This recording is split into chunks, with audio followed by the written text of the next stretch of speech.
Visa பெற்று தருவதாக கூறி இளம் பெண்ணை வீட்டிற்கு அழைத்த தொழிலதிபர் நம்பி சென்ற இளம் பெண்ணுக்கு நேர்ந்த கொடூரம். பாலியல் வன்கொடுமை செய்ததோடு செல்போனில் வீடியோ எடுத்து வைத்துக் கொண்டு கொலை மிரட்டல்.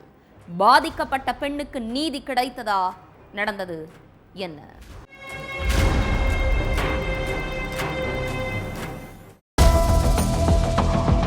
பெத்தவங்களையும் உறவினர்கள் ஒரு சிலரையும் கூப்பிட்டுட்டு இளம் பெண் ஒருத்தங்க கண்ணீரும் கம்பளையுமா போலீஸ் ஸ்டேஷனுக்கு போயிருக்காங்க.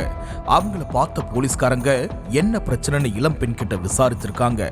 அப்பதான் தொழில் அதிபருங்கிற போர்வைக்குள்ள ஒளிஞ்சுக்கிட்டு வெட்க கேடான செயலை செஞ்ச ஒருத்தரை பத்தி போலீஸ்காரங்களுக்கு தெரிய வந்திருக்கு. திருவனந்தபுரம் பக்கத்துல உள்ள வர்க்கலா பகுதியை சேர்ந்த 48 வயசான ஷிபு அங்க சுற்றுலா நிறுவனம் நடத்திட்டு வராரு. அதாவது வெளி மாநிலத்துக்கோ இல்ல வெளிநாட்டுக்கோ சுற்றுலா போக விரும்புறவங்களுக்கு டிக்கெட், விசா, சாப்பாடு, தங்கும் வசதின்னு எல்லா ஏற்பாடுகளையும் செஞ்சு கொடுக்கிற கம்பெனி நடத்திட்டு இருந்திருக்காரு. ஒரு சில வெளிநாடுகள்லயும் இதே மாதிரியான டூரிஸ்ட் கம்பெனி வச்சு நடத்திட்டு இருக்காரு. இந்த நேரத்துல ஐரூர் பகுதியை சேர்ந்த இளம் பெண் ஒருத்தங்களுக்கு வெளிநாட்டுல உள்ள காலேஜ்ல படிக்கிறதுக்கு அட்மிஷன் கிடைச்சிருக்கு. அதனால அந்த நாட்டுக்கு போறதுக்காக அந்த இளம் பெண்ணுக்கு விசா தேவைப்பட்டிருக்கு. அப்போ ஷிபு நடத்திட்டு வர டூரிஸ்ட் கம்பெனி மூலமா முயற்சி பண்ணினா ரொம்ப சீக்கிரமே விசா கிடைச்சிரும்னு அந்த இளம் பெண்ணுக்கு நண்பர்கள் சிலர் சொல்லியிருக்காங்க.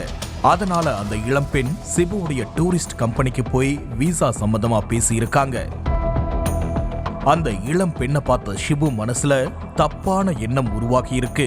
உங்களுக்கு எப்ப விசா வேணுமோ அதுக்குள்ள கண்டிப்பா வாங்கி தந்துடுறேன்னு நம்பிக்கை தரக்கூடிய விதமா பேசியிருக்காரு. அடுத்து கொஞ்ச நாள் கழிச்சு அந்த இளம் பெண்ணுக்கு போன் பண்ண ஷிபு விசா வந்துருச்சு, என் வீட்டுக்கு வந்து வாங்கிக்கோங்கன்னு சொல்லியிருக்காரு. விசா வாங்க ஆபீஸுக்கு தானே வர சொல்லணும், இவர் என்ன வீட்டுக்கு வர சொல்றாருன்னு அப்பவே இளம் பெண்ணுக்கு டவுட் வந்திருக்கு. ஆனா ஏதோ ஒரு குருட்டு நம்பிக்கையில அந்த இளம் பெண் தொழிலதிபர் ஷிபு வீட்டுக்கு போயிட்டாங்க. அங்க வச்சு இளம் பெண்ணுக்கு ஷிபு மயக்க மருந்து கலந்த ஜூஸ் கொடுத்திருக்காரு. அந்த ஜூஸை குடிச்சதும் இளம் பெண் மயங்கிட்டாங்க. அதுக்கப்புறம் இளம் பெண்ணை பாலியல் வன்கொடுமை செஞ்ச ஷிபு அதை வீடியோ எடுத்து வச்சதா சொல்லப்படுது. கொஞ்ச நேரத்துக்கு அப்புறம் கண் முழிச்சு பார்த்த இளம் பெண்ணுக்கு தலையில இடி விழுந்த மாதிரி ஆகியிருக்கு.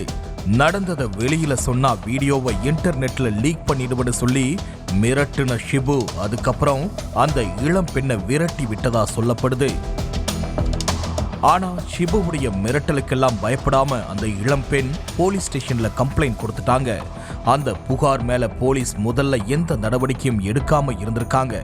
அதுக்கப்புறம் அந்த இளம் பெண் கேரளா முதலமைச்சருக்கும் டிஜிபிக்கும் இமெயில் மூலமா கம்ப்ளைண்ட் பண்ணியிருக்காங்க. அதுக்கப்புறம் தான் இந்த விஷயம் வெளிச்சத்துக்கு வந்து போலீஸ்காரங்க ஷிபு மேல எஃப்ஐஆர் ஃபைல் பண்ணி விசாரிச்சுக்கிட்டு இருக்காங்க.